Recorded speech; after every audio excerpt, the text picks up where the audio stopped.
ఓం శ్రీమాత్రే నమః. అందరికీ నమస్కారం. ఈరోజు దేవీ భాగవతంలోని తృతీయ అధ్యాయం తెలుసుకుందాము.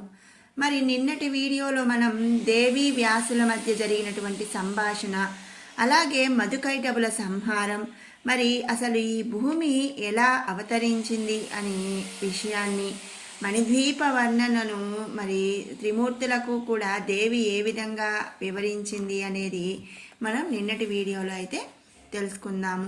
ఇక ఈరోజు వీడియోలో మరి దేవితో వ్యాసుడి వాగ్వివాదం, అసలు వ్యాసుడు ఎందుకు దేవితో మరి వాగ్విధానానికి వచ్చాడు, ఇక వ్యాసుడు దర్శించినటువంటి ఆ దేవి యొక్క ఆది మూలం ఏమిటి, ఓంకారం యొక్క విశిష్టత ఏమిటి, మరి గాయత్రీదేవి గురించి ఇవన్నీ కూడా, మరి ఇంకా ఎన్నో విషయాలు, మనలో ఉన్న షట్చక్రాల గురించి కూడా మనం ఈరోజు వీడియోలో అయితే తెలుసుకుందాము. ఆఖరి వరకు కూడా స్కిప్ చేయకుండా చూడండి.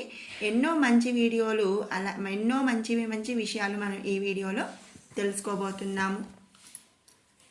తృతీయాధ్యాయం. శ్రీ విద్యాం పరిపూర్ణ మేరు శిఖరే బిందు త్రికోణే స్థితాం వాగీసాది సమస్త భూత జననీం మంచే శివాకరాకే కామాక్షీం కరుణారసార్ణవమయీం కామేశ్వరాంకస్థితాం కాంతాం చిన్నయ కామకోటి నిలయాం శ్రీ బ్రహ్మ విద్యాం భజే. ప్రాతకాల సంధ్యావందన అర్చనాది నిత్య అనుష్ఠానాల అనంతరం సూత మహర్షి మూడవ నాడు దేవీ భాగవత పురాణ ప్రవచనాన్ని ప్రారంభిస్తూ, భగవద్బంధువులారా, సౌనకాది మునీంద్రులారా, మేరుపర్వత శిఖరాగ్ర భాగమున త్రికోణ బిందు చక్రమునందు శ్రీ విద్యారూపిణిగా, పరిపూర్ణ అవతారణిగా నివసితురాలైన ఆ జగన్మాత దివ్య లీలా విశేషాలు ఎన్నెన్నో. అసలు ఇప్పటి వరకు ఎన్ని కల్పాలు గడిచాయో, ఎన్ని మన్వంతరాలు, ఎన్ని యుగాలు గడిచాయో ఎవ్వరూ కూడా చెప్పలేరు. మా గురుదేవులు వేదవ్యాసుల వారితో ఆ జగన్మాత చెప్పిన విధంగా ఇప్పుడు వైవస్వత మన్వంతరంలోని 28వ మహాయుగంలోని ద్వాపరం చివరి కాలం నడుస్తుంది. అతి కొద్ది రోజుల్లోనే కలియుగం రాబోతుంది. వైవస్వతంలోని ఈ కలియుగం ఇప్పటి వరకు వచ్చిన కలియుగాలన్నింటికంటే మహాదారుణమైన కలియుగంగా అత్రి వశిష్ఠాది సప్తఋషులు భావిస్తున్నారు. ఈ కలియుగ బాధల నుండి మానవుల విముక్తి పొందడానికి భగవన్నామస్మరణమును మించిన తరుణోపాయం లేదు. అట్టి భగవన్నామస్మరణములో అత్యంత ఫలప్రదమైనది, ముక్తిప్రదమైనది, అలాగే సులభతరమైనది. దానితో పాటుగా అందరూ కుల మత లింగ భేదము లేకుండా పారాయణం చేయదగినది దేవీ భాగవతం. ఈ మహాపురాణ రచనకి ముందు వేదవ్యాసుల వారు దేవీ దర్శన సంభాషణ భాగ్యం పొంది ఎన్నెన్నో నిగూఢ దేవరహస్యాలను ఆ దేవి నోటివాకు ద్వారా వినడం వల్ల, వాటిలో అనేకం ఈ పురాణ గ్రంథంలో చోటు చేసుకోవటం వల్ల దేవీ భాగవతం పురాణ రాజమైంది అని చెప్పాడు. సౌనక మహర్షి తల పంకిస్తూ, అవునవును, ఆ దేవి స్వయంగా అనేక విశేషాలను చెప్పటం వల్ల దేవీ భాగవతం ప్రామాణిక గ్రంథమైంది. అందుచేత ఇది మహిమాన్వితమైన నిత్య పారాయణ గ్రంథమై శోభిల్లింది. ఈ మాట మహర్షులు ఎందరో చెప్పుకోగా విన్నాం. ఇప్పుడు మీ దయ వల్ల ఆ మహాభాగ్యాన్ని పొందుతున్నాం. ఏది ఏమైనా వ్యాసుల వారు మొండిగా ఆ దేవితో వాదించబట్టే, ఆ దేవి కరుణించబట్టే ఎన్నో సత్యాలు, సృష్టి రహస్యాలు వెలుగు చూశాయి. అనాదిగా జరిగిన వాస్తవ విశేషాలను మానవాళికి అందించిన కృష్ణద్వైపాయనుల వారు ప్రాతస్మరణీయులు అంటూ శిరసు వంచి వ్యాసునికి మానసిక ప్రణామాలు సమర్పించాడు ఆ మునీంద్రుడు. నిజం నిజం అంటూ మరో మునీశ్వరుడు సూతుడి వైపు చూస్తూ, అయితే మహర్షి సూత, వేదవ్యాసునికి ఆ జగన్మాత తన నివాసిత ప్రదేశమైన మణిద్వీపము గురించి తెలిపిన తరువాత ఏం జరిగింది? వ్యాసుడు అంతటితో సంతృప్తి చెందాడా? తపస్సు చాలించి శాంతి ఇచ్చాడా అని అడిగాడు కుతూహలంతో. సూత మహర్షి మందహాసం చేసి, లేదు, అసలు కథ అక్కడి నుంచే ప్రారంభమైంది అన్నాడు. అసలు కథ అదేమిటి మహర్షి? దేవి అంత వివరంగా సృష్టి క్రమాన్ని, త్రిమూల అస్తిత్వాలని, సృష్టికి మూలమైన తన మాయా విశేషాలని అంత స్పష్టంగా వివరించింది కదా. ఇంతకు మించిన అసలు కథ మరొకటి అప్పుడు ప్రారంభమైందా అంటే దేవి స్వయంగా చెప్పిన విశేషాలతో వ్యాసుడు సంతృప్తి చెందలేదా అని ప్రశ్నించాడు ఆశ్చర్యంతో ఆ ముని. సూత మహర్షి మందహాసం చేసి ఇదే ప్రశ్నని వ్యాసుల వారిని అడిగింది ఆ దేవి అంటూ తదుపరి కథనాన్ని వినిపించసాగాడు. దేవితో వ్యాసుడి వాగ్వివాదం. మణిద్వీపంలో జరిగిన విశేషాన్ని వివరించిన జగన్మాత చిరునవ్వుతో వ్యాసుని చూస్తూ, నాయనా వ్యాస, చెప్పవలసినదంతా చెప్పాను. ఇప్పుడు నీకు సంతోషంగా ఉంది కదా, నువ్వు సంతృప్తి చెందావు కదా అని ప్రశ్నించింది మృదువుగా. లేదు అన్నాడు వ్యాసుడు నిర్మోహమాటంగా కటువుగా. అక్కడ మరొకరెవరైనా అయితే వ్యాసుడి నిష్కర్షకి కాఠిన్యానికి ఉలిక్కి పడేవారు. కానీ అక్కడున్నది మహామాయ కదా, ఆమెకిదంతా సహజమే. అసలు మాయా నాటకానికి సూత్రధారి పాత్రధారి ఆతల్లే కదా. లేదా నువ్వు సంతృప్తి చెందలేదా? చెప్పవలసిందంతా చెప్పాను కదా అని మళ్ళీ ప్రశ్నించింది మణిద్వీపవాసిని అమాయకంగా. లేదు, నేను సంతృప్తి చెందడం లేదు అన్నాడు వ్యాసుడు మరింత కటువుగా.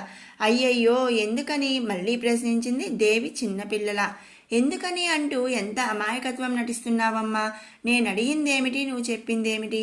నీ యథార్థ సత్వసత్య స్వరూపాన్ని తెలియపరచమని నేను అడిగితే నువ్వు నన్ను నీ మాయలో భ్రమింపజేసి త్రిమూర్తులైన బ్రహ్మ విష్ణువులు నీ మాయా ప్రభావంతో ఎలా చిక్కుకున్నారో చెప్పి నన్ను సంతృప్తి చెందావా అని ఎంత అమాయకంగా అడుగుతున్నావమ్మా అన్నాడు వ్యాసుడు బాధపడుతూ. చెప్పవలసిందంతా చెప్పాను కదా నాయనా అంది దేవి మళ్ళీ. ఆ చెప్పవలసిందంతా చెప్పానని నువ్వనడంలోనే చెప్పకూడనిది ఇంకేదో ఉంది అన్న సత్యం స్పష్టంగా గోచరిస్తోంది. నేను తెలుసుకోవాలని అనుకుంటున్నది అదే. దానికోసమే నా ఈ తపన. కనుక ఆ చెప్పకూడనిదేదో ఆ విశేషాన్ని నువ్వు చెప్పాలి. అప్పుడే నాకు సంతృప్తి, మనశ్శాంతి అన్నాడు వ్యాసుడు నిర్భయంగా. వ్యాసుని మొండి పట్టుదల చూసి దేవి చిరాకు పడుతూ, వ్యాస, అడగకూడనిది అడుగుతున్నావు, చెప్పకూడనిది చెప్పమంటున్నావు, చూడకూడనిది చూపించమంటున్నావు, మంచిది కాదు సుమా అని మందలించింది.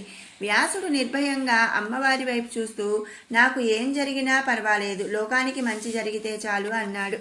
అయితే చూడు అంది అమ్మవారు అసహనంతో. వ్యాసుడి వైపు నిర్లిప్తంగా చూస్తూ, నీకు దివ్య దృష్టి ప్రసాదిస్తున్నాను. అనితర సాధ్యమైన నా అమ్మతనాన్ని, నా ఆడతనాన్ని, నా శక్తి రూపాన్ని దర్శించబోతున్న మొదటివాడివి నువ్వే. గుండెలు చిక్కబట్టుకుని శాశ్వతమైన నా నిజరూపాన్ని దర్శించు అని పలికింది దేవి. వ్యాసుడు దర్శించిన ఆదిమూలం. వ్యాసుడు భయభక్తులతో చేతులు జోడించి అర్ధనిమీలత నేత్రుడయ్యాడు. ఓంకారాన్ని జపిస్తూ ధ్యాన నిమగ్నుడయ్యాడు. కొద్ది క్షణాల తర్వాత అతనికి దివ్య దృష్టి లభించింది. వ్యాసుడికి విశ్వం యావత్తు గోచరిస్తోంది. భూమండలం కనిపిస్తుంది. సప్తద్వీప వలయతమైన వసుంధర, వింధ్యాచల హిమాచల పర్వతాలు, సప్త సముద్రాలు, నైమిష దండకారణ్యాది అరణ్యాలు, కాశీ అవంతి తదితర సప్త మోక్షపురాలు, గంగా యమున సరస్వతి కృష్ణ కావేరి గోదావరి నర్మదా సింధు తదితర పుణ్యనదీ తీర్థాలు అన్నీ వరుసగా కనిపిస్తున్నాయి. మానవులు, మహర్షులు, జంతువులు, పశువులు, పక్షాది జీవులు కనిపిస్తున్నాయి. అంతలోనే భూగ్రహ ఉపరితలంలోని భువర్లోకం, స్వర్గలోకం, మహర్లోకం, జనకలోకం, తపోలోకం, సత్యలోకం వరుసగా కనిపించసాగాయి. వీటిలో భూలోకం, భువర్లోకం, స్వర్గలోకం అనే 3 లోకాలని కృతక లోకాలు అంటారు. జీవులు తమ తమ కర్మఫలాలని బట్టి ఈ 3 లోకాలకు పోయి వాటిలో నివసిస్తూ ఉండటాన్ని గమనించాడు వ్యాసుడు. అంతలో మహర్లోకం కనిపించింది. అది కల్పాంతంలో ప్రళయం వచ్చినప్పుడు కూడా నశించదు. కల్పాంత జీవులు అంటే చిరంజీవులుగా అనుగ్రహించబడిన ఎందరో భక్తులు, చక్రవర్తులు, మునీశ్వరులను ఆ లోకంలో దర్శించాడు. ఇంతలోనే జనకలోకం కానవచ్చింది. బ్రహ్మమానసపుత్రులైన సనకసనందనాదులు, బ్రహ్మర్షి నారదుడు, వశిష్ఠ, అంగీరస, అత్రి, గౌతమాది సప్తఋషులు, దక్ష, మరీచి, కశ్యప తదితర నవబ్రహ్మలు ఈ జనలోకంలో నివసిస్తున్నారని గ్రహించాడు వ్యాసుడు. ఆ తదుపరి తపోలోకం. ఈ లోకంలో దోషవర్జితులు, దేహరహితులు అయిన వైరాజులు కనిపించారు.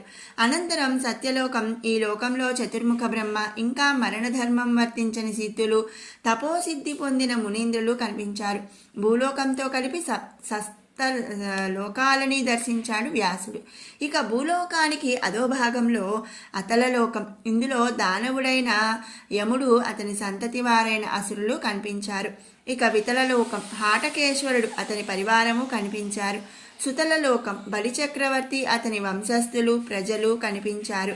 తరువాత తలాతల లోకం, త్రిపురాది మృత్యుదేవతకి అధిపతి అయిన యముడు తన పరివారమైన యమభటుల పర్యవేక్షితుడై దర్శనమిచ్చాడు. త్రినేత్రుడు త్రిశూలధారి అయిన ఆ మహాదేవుడు ఈ యమలోకానికి రక్షకుడై ఉన్నాడు. మహాతలలోకం, ఇందులో కద్రువ సంతతి వారైన తక్షకుడు, కాలుడు, సుషేణుడు తదితర ద్విత్రి పంచ శిరస్సులు కలిగిన కాద్రవేయులు కనిపించారు. రసాతల లోకం, ఇందు ఫణి అన్న గుర్తింపు కలిగిన దైత్యులు, రాక్షసులు కానవచ్చారు. పాతాళలోకం, ఇందులో మహాసర్పశ్రేష్ఠులుగా కీర్తించబడుతున్న శంకుడు, కులికుడు, మహాశంకుడు, శ్వేతుడు, ధనంజయుడు, ధృతరాష్ట్రుడు, కంబలుడు, అశ్వతరుడు, దేవదత్తుడు, శంఖచూడు తదితర సర్పజాతి శ్రేష్ఠులు కనిపించారు. అంతలో ఆ లోకాలన్నీ అణువుల్లా పరమాణువుల్లా చిన్న చిన్నవిగా మారిపోయాయి. ఆ అణువులు పరమాణువులకి మరికొన్ని అణువులు పరమాణువులు వందల వేల సంఖ్యలో వచ్చి చేరుతున్నాయి. వ్యాసుడి దృష్టికి ఆ దృశ్యాలు విభ్రాంతిని కలిగిస్తున్నాయి. తనకు తెలిసిన తాను చూసిన 14 లోకాలు 14 పరమాణువుల్లా మారిపోయాయి. ఎక్కడి నుంచో అలాంటివే వేల సంఖ్యలో పరమాణువులు వచ్చి చేరుతున్నాయి. అంటే వేదాల్లో తాను అధ్యయనం చేసినట్లు, పురాణాల్లో తాను రచించినట్లు లోకాలు 14 మాత్రమే కాదు, అలాంటి లోకాలు వందల వేల సంఖ్యలో ఉన్నాయా? అంటే అఖిలాండ కోటి బ్రహ్మాండం అని తాను ప్రవచించినట్లు, తాను రచించినట్లు ఈ బ్రహ్మాండమందు కోటి బ్రహ్మాండాలు ఉన్నాయా? అంటే ఒక్కొక్క బ్రహ్మాండంలో 14 భువనాలు, త్రిలోకాలు, బ్రహ్మ విష్ణు మహేశ్వరులు, త్రిమాతలైన సరస్వతి లక్ష్మీ పార్వతీలు, ఇంద్రాది దేవతలు, వినాయక కుమారస్వాములు, కల్పములు, మన్వంతరాలు, యుగాలు, మహర్షులు, మానవులు, నదులు, పర్వతాలు, పశుపక్ష్యాదులు, సూర్యచంద్రాది నవగ్రహాలు, నక్షత్ర మండలాలు ఇవన్నీ కలిగిన కోటి అండాలు ఈ బ్రహ్మాండంలో ఇమిడి ఉన్నాయని వేదము చెప్పిన మాట సత్యమా? అయితే ఈ అఖిలాండ కోటి బ్రహ్మాండం జన్మస్థానం ఏది? దీనికి ఆధారం ఏది? వ్యాసుని సంశయానికి సమాధానంగా ఓంకారనాదం వినిపించసాగింది. ఆ ఓంకారనాదమును ఆలకిస్తున్న వ్యాసునికి ఆ నాదబ్రహ్మము యొక్క మహిమ, ఉత్పత్తి, జ్ఞప్తికి రాసాగాయి. ఓంకార విశిష్టత. ఓమితి స్మరణేనైన బ్రహ్మజ్ఞానం పరావరం తదేక మోక్ష సిద్ధించ తదేవామృతమస్నుతే. ఓంకారాన్ని స్మరించడం చేతనే మానవుడు బ్రహ్మజ్ఞానం, మోక్షం, అమృతతత్వాన్ని పొందుతున్నాడు. ఒక్క మానవుడే కాదు, దేవతలు కూడా ఓంకార ధ్యానం చేతనే అమృతతుల్యులయ్యారు. సర్వదేవాత్మకం శాంతం తత్వమేక రసాయనం అథవా బహోనోక్తేన కోర్త ఏవం విచింత్యతాం. త్రిలోక్యామసి మత్కి చింతదాదాయ సమంతతః ఓమిత్యేకాక్షర ధ్యానాత్ విష్ణుర్విష్ణుత్వమాప్తవాన్ బ్రహ్మా బ్రహ్మత్వమాపన్నః శివతామభవత్ శివః. ఓంకారం సర్వదేవాత్మకం, సర్వరసాత్మకం, సర్వప్రశాంతాత్మకం. భువర్లోక సువర్లోకాలలో ఉన్న సమస్తాన్ని తనలో ఇముడ్చుకున్న మహాతత్వమే ఓంకారం. ఓంకారాన్ని నిరంతరం ధ్యానించడం చేతనే బ్రహ్మత్వము, విష్ణువు వ్యాపక పోషకత్వము, శివుడు లయకార శివత్వమును పొందారు. తిషంతం ప్రణవం ధ్యాయన్ బ్రహ్మభూయాయ కల్పతే. ఓంకారాన్ని ధ్యానించే సాధకుడు బ్రహ్మభావాన్ని పొందగల సమర్థుడవుతున్నాడు. ఓం స్మరణాత్ కీర్తనాద్వపి శ్రవణాచ్చ జపాదపి బ్రహ్మ ప్రత్యాపత్యే నిత్యమోమిత్యేతత్ పరాయణం.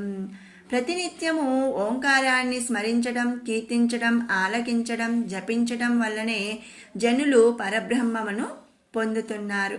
ఓం అనే శబ్దానికి అక్షర రూపం అకార ఉకార మకారము. ఓంకారానికి కుడివైపున పూర్ణానుస్వారం అంటే 0 ఉంటుంది. ఓంకారానికి శిరోపరితలంలో ఉన్నది చంద్రకళ. ఓంకారమే అహం అంటే నేను. ఈ అహమే ఆత్మ, ఆత్మే పరమాత్మ, అదే బ్రహ్మము. ఓం అనే అక్షరం త్రిమూర్త్యాత్మకం. సృష్టి స్థితి లయలకు సంకేతం ఓంకారంలోని 3 అక్షరాలతో సరిసమానమైనది గాయత్రి మంత్రం. ఓం భూర్భువస్సువః తత్సవితుర్వరేణ్యం భర్గో దేవస్య ధీమహి ధియో యో నః ప్రచోదయాత్. ఈ గాయత్రి మంత్రం 3 పాదాలు కలదై 24 అక్షరాలతో 24 తత్వాలకు సంకేతంగా భాసిస్తూ జపధ్యానాదులతో తనని స్మరించే వారిని రక్షిస్తోంది. గాయత్రి మంత్రంలోని మొదటి పాదం ఋగ్వేదం నుంచి, 2వ పాదం యజుర్వేదం నుంచి, 3వ పాదం సామవేదం నుంచి గ్రహించబడింది. ఓంకారంలోని ఆకార ఉకార మకారములకు ప్రతిరూపంగా భాసిస్తున్నాయి.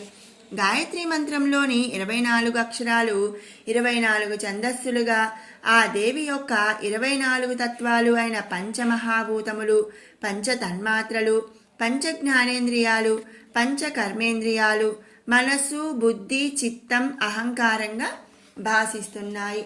అట్టి గాయత్రి మంత్ర అర్థాన్ని బ్రహ్మపురాణం వివరించింది ఇట్లాగా: ఓంకార స్వరూపిణి అయిన గాయత్రి మహామంత్రమందు గల భూహ అంటే భూలోకం, భువహ అంటే అంతరిక్షం, స్వహ అంటే స్వర్గలోకం, తత్ అంటే తేజస్సు, ఇదే అగ్ని, సవితుహు అంటే సూర్యుడు అనే వెలుతురు, వరేణ్యం అంటే అన్నదాత ప్రజాపతి, భర్గః అంటే సర్వదేవాత్మకమైనది, దేవస్య అంటే పోషకుడైన పురుషుడు అంటే విష్ణువు, ధీమహి అంటే ఐశ్వర్యం అంటే శివుడు, ధీహి అంటే ప్రాణము, యహ అంటే ఆధ్యాత్మికం, నహ అంటే పృథ్వీ అంటే భూమి, ప్రచోదయాత్ అంటే ఈ లోకంలో కోరికలు కలిగి ఉండటం అని గాయత్రి మంత్రం యొక్క అర్థం అన్నమాట. శ్రీ గాయత్రీదేవి ప్రాశస్త్యం. శ్రీ గాయత్రీదేవిలోనే సమస్త ప్రపంచం ఇమిడి ఉన్నదని, వేదకాలం నుంచి ఉపాస్య దైవం అయిన గాయత్రియే వేదమాత అని శృతి వివరించింది. అగ్నిర్ముఖం బ్రహ్మశిరః విష్ణు హృదయం రుద్రశిఖాః.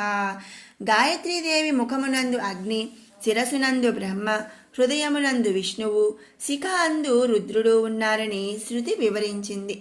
ఈ మంత్రాది దేవతను స్త్రీ రూపంగా ధ్యానిస్తారు. సూర్యమండల గతుడైన సూర్యనారాయణుడిగా భావిస్తారు. గాయత్రి మంత్రం చేతనే సూర్యుడి తేజస్సు ద్విగుణీకృతమవుతుంది. సమస్త మంత్రకోటులకి రాజ్ఞి అయిన గాయత్రి పంచముఖములతో అలరారుతుంది. ఒక ముఖము తెల్లని ముత్యవర్ణముతో, 2వ ముఖము ఎర్రటి పగడ వర్ణముతో, 3వ ముఖము పసిడి బంగారు వర్ణముతో, 4వ ముఖము నీలాకాశ వర్ణముతో, 5వ ముఖము చంద్రుని వెన్నెల వంటి శ్వేతవర్ణముతో, ఇలా 5 ముఖాలతో 3 నేత్రములతో చంద్రరేఖ కిరీటాగ్రమున భూషణముగా ధరించింది. సమస్త వర్ణాక్షర స్వరూపంతో, వరద అభయముద్రలతో, పాశము, అంకుశము, అక్షరమాల, పద్మయుగళము, గద, కపాలము, శంఖము, చక్రము ఆయుధాలుగా ధరించి 10 హస్తాలతో భాసిస్తూ సాష్టాంగ దండ ప్రణామాలు అందుకుంటుంది. ముక్తా విద్రుమ హేమనీల ధవళఛాయై ముఖైస్తీక్ష్ణై యుక్తామిందు నిబద్ధ రత్నమకుటాం తత్వార్థవర్ణాత్మికాం గాయత్రీం వరదాభయంకుశ కస శుభ్రం కపాలం గదాం శంకుచక్రమదార విందయుగళం హస్తేర్వహంతీం భజే. అమ్మ గాయత్రీదేవి పంచవర్ణములు గల పంచముఖములతో శోభిల్లుతూ త్రినేత్రధారివై అభయ వరదములతో ప్రసాదించు హస్తములు గల దానివై త్రిశూల, కపాల, అంకుశ, పాశ, శంఖ, చక్ర, పద్మద్వయములు హస్తములందు ధరించిన నీకు నమస్కారం. నీవే శక్తివి, నీవే సరస్వతివి, నీవే కాళివి, దుర్గవి, కుండలినీ శక్తివి, మహాలక్ష్మివి, పరాశక్తివి నీవే, వేదమాతవు నీవే, సర్వశాస్త్రములకు సమస్త మంత్రములకు మూలము నీవే. అందుకే నిన్ను గాయత్రీ వేద జనని, గాయత్రీ లోక పావని, నగాయత్ర్యా పరంజప్య మేతద్విజ్ఞానముచ్యతే. వేదాలకు తల్లి గాయత్రి, సమస్త లోకాలను పావనం చేసే పవిత్రమూర్తి గాయత్రి. గాయత్రీ మంత్రం కంటే జపించదగిన మంత్రం కానీ, గాయత్రీ తత్వం కంటే అధ్యయనం చేయదగిన ఉత్తమ తత్వము కానీ లేదు అన్నారు. తల్లి, నువ్వు ఓజస్సులలో ఓజస్సువి, బుద్ధిమంతులలో బుద్ధివి, తేజోమూర్తులలో తేజస్సువి, చైతన్యమంతులలో చైతన్యానివి. సృష్టికర్త బ్రహ్మ నీ స్థూలదేహము, స్థితకర్త విష్ణువు నీ సూక్ష్మదేహము, లయకారుడు రుద్రుడు నీ కారణదేహము. కనుక నీవు సాత్విక, రాజస, తామస కర్మలలో ప్రవర్తించే సచ్చిదానందమూర్తివి. తల్లి, వేదాలు, ఉపనిషత్తులు, బ్రహ్మసూత్రాలు, పురాణాలు నిన్ను సగుణ, నిర్గుణ, స్వరూప స్వభావములు గల దానివిగా వర్ణించాయి. మాతగా పితగా నీవే నీ దివ్య శక్తులతో నీ భక్తులను నీ మంత్రోపాసకులను సదా సర్వదా రక్షిస్తుంటావు. అందుకే నగాయత్ర్యా పరో మంత్ర, గాయత్రీ మంత్రాన్ని మించిన మంత్రం లేదు అన్నారు. గాయత్రీ ప్రార్థన. నమస్తే దేవి గాయత్రీ సావిత్రి త్రిపదేక్షరే అజరే అమరే మాతస్త్రాహి మాం భవ సాగరాత్. నమస్తే సూర్య సంకాసే సూర్య సావిత్రికే మలే బ్రహ్మ విద్యే మహావిద్యే వేదమాతన్నమోస్తుతే. నమో నమస్తే గాయత్రీ త్వాం సావిత్రీ నమామ్యహం. సరస్వతి నమస్తుభ్యం తురీయే బ్రహ్మరూపిణి బ్రహ్మాస్త్రకుండికాహస్తాం శుద్ధజ్యోతిస్వరూపిణీం సర్వతత్వమయీం వందే గాయత్రీం వేదమాతరాం. సంధ్యామారాధయే దేవీం చరాచర నమస్కృతాం స్వాత్మరూపాం పరాం దేవీం ముక్తిదాం ముక్తిరూపిణీం. అపరాధ సహస్రాణి త్వసత్కర్మ సతాని చ మత్తో జాతాని దేవేసి త్వం క్షమస్య దినే దినే. అమ్మ గాయత్రీ మాత, సంధ్యాదేవతవైన నీవు ప్రాతః సంధ్యలో గాయత్రిగా, మధ్యాహ్న సంధ్యలో సావిత్రిగా, సాయం సంధ్యలో సరస్వతిగా ఎరుపు తెలుపు నీలవర్ణాలలో భావిస్తున్నావు. నీ పంచముఖాలలో వినాయకుడు, అంబిక, ఆదిత్యుడు, విష్ణువు, శివుడు ఉన్నారు. అందుకే గాయత్రి పంచాయతనం సర్వదేవతా సమన్వయం అన్నారు. తల్లి అన్నమయ, మనోమయ, ప్రాణమయ, విజ్ఞానమయ, ఆనందమయ అను పంచకోశములకు అధిష్టాన దేవతవి నీవే. నీ సత్యస్వరూపాన్ని తెలుసుకున్నవాడు సమస్త బ్రహ్మాండాల రూపంలో ఉన్న పరబ్రహ్మను ఉపాసించిన వాడవుతాడు. సర్వాత్మాహి సాదేవి సర్వభూతేషు సంస్థిత గాయత్రీ మోక్షహేతుశ్చ మోక్షస్థానమలక్షణం. సమస్త ప్రాణులలో ఆత్మరూపంగా ఉన్నది గాయత్రి. మోక్షానికి మూల కారణమైన సారూప్యమూర్తి స్థానం గాయత్రి. కనుకనే వేదకాలం నాటి నుండి ఋషులు తమ విశిష్ట శక్తి కోసం యజ్ఞోపవీత గాయత్రీ మంత్ర జ్ఞానం మీదనే ఆధారపడి ఉన్నారు. గాయత్రీ మంత్రశక్తి చేత దేవతలు తమ స్వర్గలోకాల నుండి భూమికి దిగి తీరాలి. తమకు సమర్పించబడిన సోదాది దారాలను హవిరాది భోజ్యాలను స్వీకరించి తీరాలి. గాయత్రీ మంత్రానికి ఉన్న గొప్ప శక్తి అది. అందుకే గాయంతం త్రాయతే యస్మాత్ గాయత్రీత్యభిధీయతే. ఎవరైతే తనని ధ్యానిస్తారో వారిని గాయత్రి రక్షిస్తుంది. అట్టి గాయత్రికి అక్షర స్వరూపం ఓంకారం. ఆ ఓంకారంలోనే సమస్త లోకాలు ఇమిడి ఉన్నాయని వేదాలు ఘోషిస్తున్నాయి. అది సాధ్యమా? ఒక అక్షరంలో సమస్త లోకాలు ఎలా సాధ్యం? ఎలా సాధ్యం? వ్యాసుడికి చాలా ఆవేదన కలిగింది.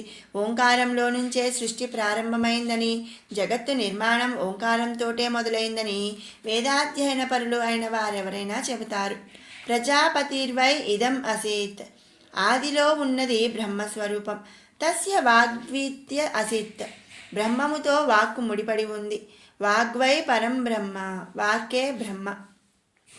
3 అక్షరాల ప్రతిరూపమైన ఓంకారనాదంలో ప్రపంచంలోని అన్ని శబ్దాలు ఇమిడి ఉన్నాయని, ఆదిలో శబ్దంతో కూడి బ్రహ్మస్వరూపం నెలకొని ఉండేదని, ఆ శబ్దాన్ని ఋషులు ఓంకారనాదంతో సమానమని గుర్తించారని ఇవన్నీ వ్యాసుడికి తెలుసు. తన రచనల్లోనూ ఈ విషయాన్ని పదే పదే ప్రస్తావించాడు. ఇప్పుడు జగన్మాత ఓంకారాన్ని చూపించి తాను రచించిన దాన్ని తనకే అంటగట్టి అసలు విషయం మరుగుపరుస్తోందా? తనని మూర్ఖుడిని చేస్తుందా? ఓంకారం బ్రహ్మము అయితే ఆ ఓంకారనాదాన్ని ఉచ్చరించిన కంఠం ఎవరిది? ఆ కంఠం కలిగిన ఆకారం ఎవరిది? ఎక్కడుంటుంది? మేఘం అనేది ఉండబట్టే దాని నుంచి గర్జన శబ్దం ఉత్పన్నమైంది, మెరుపు ఉత్పన్నమైంది. గొంతులోంచే ఓంకారం ధ్వనిస్తోంది. గొంతుకి ఆధారం శిరస్సు, శిరస్సుకి ఆధారం దేహం. అంతేకాని ఏ ఆధారం లేకుండా శబ్దము వెలువడదు. ఢంకా బజాయించనిదే శబ్దం పుట్టదు. సృష్టించేవారు లేకుండా ఓంకారం పుట్టదు. తాను ఆ విషయాన్ని చెప్పమంటే ఓంకారం చూపించి తనని వెర్రివాడిని చేస్తుందా జగన్మాత?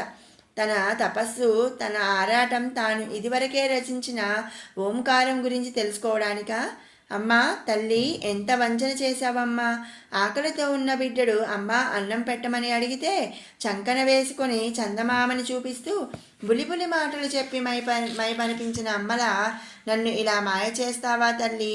నిన్ను నమ్మాను, నీకై తపించాను, తపస్సు చేశాను, నీ దర్శనంతో సంతసించాను, చూడకూడనిది ఏదో చూపిస్తానని, నువ్వంటే నీ మాట సత్యమని విశ్వసించాను. కానీ ఆశ చూపి మోసం చేస్తావా తల్లి? అమ్మలగన్న అమ్మవి, ముగ్గురమ్మల మూలపుటమ్మవి, నీకిది తగునా తల్లి? నీకిది తగునా? వేదనలోంచి దుఃఖం ముంచుకొచ్చి బావురుమని ఏడ్చాడు వ్యాసుడు. వ్యాసుడి రోదనతో ఒక్కసారిగా దిక్కులు దడదడమని గర్జించాయి, తడతడమని మెరుపులు మెరిశాయి. మహాశక్తి మూలరూపం వ్యాస! ఆకాశవాణి పిలుపు బిగ్గరగా వినిపించింది.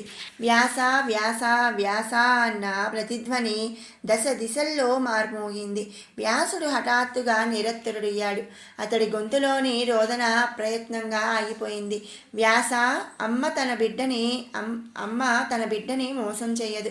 కోరకూడనిది నువ్వు కోరావు, చూడకూడని దానిని ముందు విశేషాన్ని ఇప్పటి వరకు చూశావు. ఆ అమ్మవారికి తప్ప మరెవ్వరికీ తెలియని సృష్టి రహస్యాన్ని, ఆ మహాశక్తి మూలరూపాన్ని ఇక చూడు అని పలికింది ఆకాశవాణి గంభీరంగా. ఆకాశవాణి పలుకుల ప్రతిధ్వనులు దిశ దశలా మార్మోగుతుంటే అప్రయత్నంగా భయకంపితుడవుతూ తల తిప్పి దిక్కులు చూడసాగాడు వ్యాసుడు. అంతలో ఆకాశవాణి నుండి ఆ మహాశక్తి దివ్య రూపాలను కీర్తిస్తూ నవరత్నమాలికా స్తోత్రము ప్రతిధ్వనిస్తూ వందలాది స్వరాలతో దశ దిశలా మార్మోగసాగింది.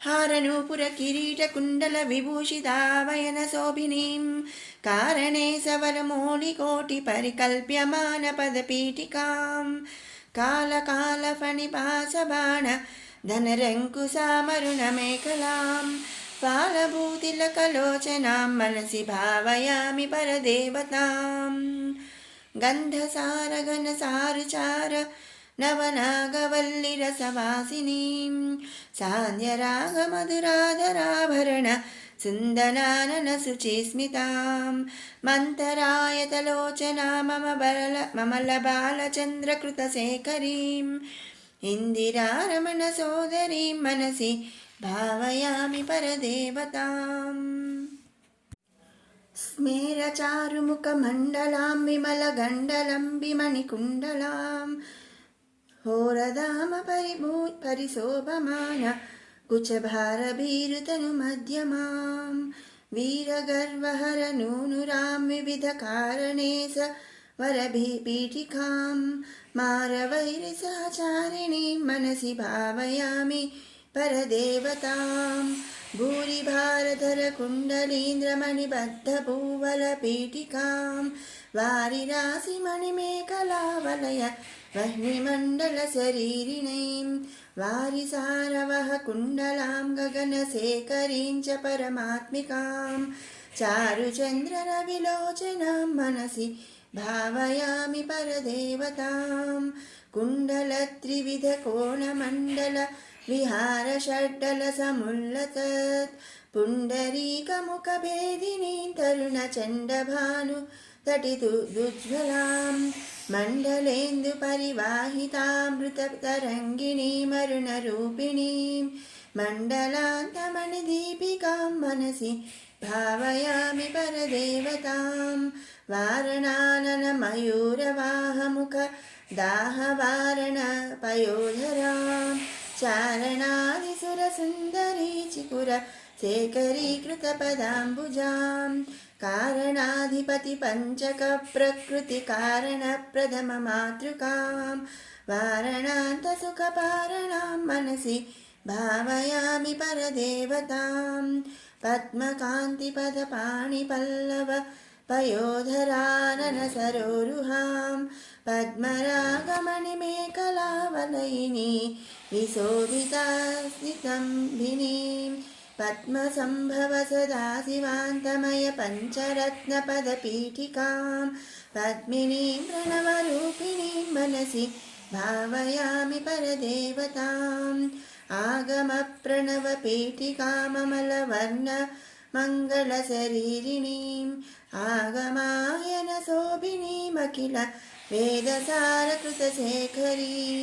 मूलमन्त्रमुखमण्डलां मुदितनादबिन्दुनवयौवनां मातृकां त्रिपुरसुन्दरीं मनसि भावयामि परदेवतां कालिकातिमिरकुन्तलान्तगणभृङ्गमङ्गल विराजिनीं चूलिकाशिखरमालिकावलयमल्लिकासुरभिसौरभां कालिका मधुरगण्डमण्डल मनोहरा सरोरुहां कालिकामखिलनायिकीं मनसि भावयामि परदेवतां नित्यमेव नियमेन जल्पतां भुक्तिमुक्तिफलधामभीष्टदां शङ्करेण रचितां सदा जपेत् నామరత్ననవరత్నమాలికాం. వ్యాసుడు దిక్కులు చూస్తున్నాడు, బిత్తరపోయి చూస్తున్నాడు. ఓంకారంలో సమస్త లోకాలు. అప్పుడు అపూర్వమైన కాంతిపుంజం, కోటి సూర్య ప్రభా సమానమైన కాంతిపుంజం ఆకాశమంతటా ప్రత్యక్షమైంది. ఆ కాంతిపుంజమే ఓంకారం. ఓంకార రూపంలో రూపొందింది. వ్యాసుడు గుడ్లప్పగించి చూస్తున్నాడు. అనూహ్యమైన ఉత్కంఠతతో చూస్తున్నాడు. తన కళ్ళ ముందు శతకోటి ప్రభా సమాన కాంతిపుంజం ఓంకారంగా రూపుదిద్దుకోవటం విభ్రమంగా చూస్తున్నాడు. అంతలో ఓంకారం విశ్వవ్యాపిత రూపుదాల్చింది. అప్పుడు పరమాణువులంతా ఉన్న కోట్లాది భువనాలు రివ్వు రివ్వున వచ్చి ఓంకారంలో చేరిపోసాగాయి. క్షణాల్లో ఓంకారం యావత్తు కోట్లాది భువనాలతో నిండిపోయింది. అంతలో వ్యాస, నీ కళ్ళ ముందు కనిపిస్తున్న విశ్వ విరాట్ ఓంకారమే సమస్త లోకములు నిక్షిప్తమై ఉన్న ఆ మూల విరాట్ స్వరూపిణి మహాశక్తి పవిత్ర గర్భస్థానం చూస్తున్నావు కదా. ఓంకారంలోని ఈ క్రింది భాగం సప్త పాతాళ లోకములతోనున్న అధోలోక భాగము. అతల వితల సుతల తలాతల మహాతల రసాతల పాతాళాలు ఉన్నాయి. పాతాళాది లోకాలపైనున్న భాగమే మహాసముద్రం. సముద్రము పైన తేలుతున్న ఓంకార పైభాగము భూలోకం. ఆ పైన ఉన్నవి భువర్లోకాలు. ఓంకారం ఈ భాగమే సర్వజీవుల సర్వభువనాల జననానికి ముఖద్వారం. జీవులని బయటికి ఉత్పత్తి చేసే మహాజన్మస్థానం ఇదే మహాయోని. ఓంకారం ఈ భాగము జీవోత్పత్తికి కారణమైన మహాపురుష బీజం. ఓంకారం ఈ భాగమే విశ్వాంతరిక్షము. ఇదే సూర్య చంద్ర నక్షత్ర గ్రహ మండలాది కోటానుకోట్ల గ్రహముల నివాస స్థానము. ఇందులో అదృశ్య రూపంలో ఉన్న సూర్యచంద్రులు మహాదేవికి దక్షిణ వామనేత్రాలు. ఆ రెండు నేత్రాల మధ్య భృకుటి స్థానమందు అదృశ్యంగా విరాజిల్లుతున్న ప్రళయాగ్ని అమ్మవారి మూడో నేత్రం. ఓంకారం అర్ధచంద్రాకృతిని, దానిపైనున్న సున్న అంటే పూర్ణమునకు మధ్య ఉన్న ప్రదేశమే సువర్లోకం. ఇందు స్వర్గలోకం, దానిపై మహర్లోకం, ఆ పైన జలలోకం, అటుపైన తపోలోకం, ఆ పైన సత్యలోకం, దానిపై వైకుంఠం, ఆ పైన కైలాసం ఉన్నాయి. ఓంకారం ఆ పైన ప్రకాశిస్తున్న పూర్ణానుసారమే మహాదేవి సాకార రూప నివాస ప్రదేశము మణిద్వీపం. వ్యాస, జగదీశ్వరి శ్రీ రాజరాజేశ్వరి ఆ మణిద్వీపమునందు శ్రీ లలితా త్రిపుర సుందరిగా సాకార రూపమున నివసిస్తుంటుంది. బ్రహ్మ విష్ణు మహేశ్వరాది దేవతలంతా ఆ తల్లిని సేవిస్తూ ఉంటారు. ఇదంతా ఇదివరకే నీ పురాణాల్లో రచించావు కదా. ఆకాశవాణి చెప్పింది గంభీరంగా. వ్యాసుడు అవునన్నట్లు అయోమయంగా తల ఊపాడు. వ్యాస, ఇంతవరకు ఎవరికీ తెలియని, ఎవరు చూడని ఓంకార మూలశక్తి ఎవరో చూస్తావా, తెలుసుకుంటావా? అయితే గుండెలు దిటవుపరుచుకో. మరుక్షణం ఓంకారం ఒక్కసారిగా హఠాత్తుగా భూమ్యాకాశాలను అధిగమిస్తూ విశ్వమంతటా వ్యాపిస్తూ విశ్వ విరాట్ స్త్రీ రూపిణిగా అవతరించింది. ఆ విరాట్ స్త్రీ మహా ఆవేశంతో ఊగిపోతుంది. ఆమె పూర్తిగా దిగంబరంగా ఉంది. ఒంటి మీద నూలు పోగు కూడా లేదు. శిరోభాగం నున్నటి బోడిగుండు. ఆ బోడిగుండులోంచి హాలాహల సెగలు వెలువడుతూ సుడులు తిరుగుతున్నాయి. ఆ దిగంబర స్త్రీ రూపం జగుప్స కలిగించడం లేదు, భీతి గొలుపుతుంది. ఆ నగ్న రూపం మోహాన్ని రేకెత్తించడం లేదు, భయం కలిగిస్తోంది. ఆమె ఒంటి మీద ఒక్క వెంట్రుక కూడా లేదు. కాటుక లాంటి నల్లని వర్ణంలో ఉన్న ఆమె దేహంలో నుంచి ఏదో ఊహాతీతమైన తేజస్సు ప్రకాశిస్తుంది. అత్యంత సమున్నతమైన ఆమె వక్షోజాలు ఆ ఆవేశానికి ఎగిరెగిరి పడుతూ గతి తప్పిన గ్రహగోళాలు వలె ఉన్నాయి. సప్త సముద్రాల వలె ముడతలు పడిన ఆమె పొత్తి కడుపు మధ్యన ఉన్న నాభి సముద్ర మధ్యంలో సుడులు తిరిగే సుడిగుండం వలె గోచరిస్తోంది. ఆ నాభికి అధోభాగంలో పొడుగాటి ఎర్రటి చీలికతో మెరుస్తున్న ఉపస్థు సమస్త భువనాలను దాచి ఉంచిన గర్భాలయ మహాద్వారంలా గోచరిస్తుంది. ఇక ఆ క్రింది భాగం తొడలు, పిక్కలు శతాధిక పర్వతాల ఏకత్వ ఆకారాల్లో ఉన్నాయి. అంతలో ఒక్కసారిగా ఆ గర్భాలయ మహాద్వారంలో నుంచి పరమాణువుల్లాంటి జీవులు, కోటాను కోట్ల జీవులు తెల్లని అగ్నికీటకాలు వలె మహావేగంతో బయటికి వచ్చి రెక్కల పురుగుల్లా ఎగురుతూ పైకి ఎగురుతూ రణగొణధ్వనులు చేస్తూ ఆ విరాట్ స్వరూపిణి శరీరాన్ని ఎక్కడ దొరికితే అక్కడ జలగల్లా పట్టుకొని నోళ్లతో కరిచి పట్టుకొని వేలాడసాగాయి. ఒకటి కాదు, రెండు కాదు, వేలు లక్షలు కాదు, కోటాను కోట్ల జీవులు, జలగల్లాంటి జీవులు పుట్టలోంచి బిరబిరామని బయటపడే పాము పిల్లల్లా సరిగ్గా అట్లాంటి అతి సూక్ష్మ జీవులు సర్పాలకి ఉండే తోక, సర్పానికి ఉన్నట్లు రెండు చీలకులు గల నాలిక కలిగి కోటాను కోట్ల జీవులు పుట్టలాంటి ఆ ఉపస్థులోంచి ఆ గర్భాలయ మహాద్వారంలోంచి జరజరామంటూ మహావేగంతో బయటపడి ఆ స్త్రీరూపాన్ని కోరల్లాంటి నాలికతో కరిచిపట్టి వేలాడసాగాయి. ఒకటి కాదు, 100 కాదు, వేలు లక్షలు కాదు, కోటాను కోట్ల జీవులు అలా పరుగున పాకుతూ పైకి ఎగబాగుతూ ఆ విరాట్ స్త్రీమూర్తి శరీరం మీదకి ఎగబాగి ఎక్కడ చోటు దొరికితే అక్కడ కూరల్లాంటి నాలుకతో కాటువేసి ఆ కూరలని ఆ శరీరంలోకి కస్సున దించి కరచి పట్టుకొని వేలాడుతూ ఉస్ ఉస్ ఉస్ అంటూ ఉచ్ఛ్వాస నిశ్వాసలు జరుపుతుంటే నిట్ట నిలువుగా ఉన్న తన విశ్వవిరాట్ స్వరూపాన్నంతటినీ పూర్తిగా ఆక్రమించుకున్న ఆ కోటాను కోట్ల జీవులు ఉస్ ఉస్ మంటూ జరుపుతున్న ఉచ్ఛ్వాస నిశ్వాసలకి ప్రతిస్పందిస్తూ ఆ విరాట్ రూపిణి ఓ ఓ ఓ అని శబ్దిస్తూ శబ్దంలోనే వాత్సల్యాన్ని, ప్రేమని కలగల్పి ఓ ఓ ఓ అంటూ సముదాయిస్తోంది. వ్యాసుడు నిలువెల్లా భయంతో కంపించిపోయాడు. తన ముందు కనిపిస్తున్న ఆ భయానక దృశ్యాన్ని చూస్తూ వణికిపోయాడు. మనిషిని భయపెట్టే జీవులు రెండు. ఒకటి పులి, దానికి ఎదురుపడ్డవాడు దాని పంజా దెబ్బ నుంచి తప్పించుకోలేడు. రెండవది సర్పం. సర్పాన్ని నాగదేవతగా భావించి పూజిస్తారు. పుట్టలో పాలు పోస్తాడు. అదే హఠాత్తుగా పాము ఎదురైతే ఒళ్ళు జలదిరిస్తుంది, గుండె జల్లుమంటుంది, ఒళ్ళంతా క్షణంలో ముచ్చెమటలు పట్టేస్తాయి. పాము కాటు నుంచి తప్పించుకోవటం చాలా కష్టం. వాటి వేగం రెప్పపాట్లో దెబ్బతీసే విధం సృష్టిలో మరే జీవికి లేదు. అందుకే ఒక్క పులి ఎదురుపడ్డా, ఒక పాము ఎదురైన భయంతో మానవ మస్తిష్కం స్తంభించిపోతుంది. ఒక సర్పం, ఒక పాము ఎదురైతేనే భయంతో జగుప్సతో మానవుడు బిగుసుకుపోతుంటే కోటాను కోట్ల సర్పాలు తన గర్భాశయంలోంచి బయటపడి చరచర పాకుతూ దేహమంతటా ఆక్రమించి ఎక్కడికక్కడ కూరలతో కాటువేసి కరచి పట్టుకొని వేలాడుతూ ఉస్ ఉస్ ఉస్ మంటూ బుసలు కొడుతుంటే భయపడకపోగా, చీదరించుకోకపోగా, జగుప్సతో వాటిని విదిలించుకోకుండా ఓ ఓ ఓ అంటూ లాలిస్తున్నది, సముదాయిస్తుంది ఆ విశ్వరూపిణి స్వరం. అణువుల్లోంచే అన్ని. వ్యాస అశరీరవాణి పిలుపుని విని ఉలిక్కిపడ్డాడు వ్యాసుడు.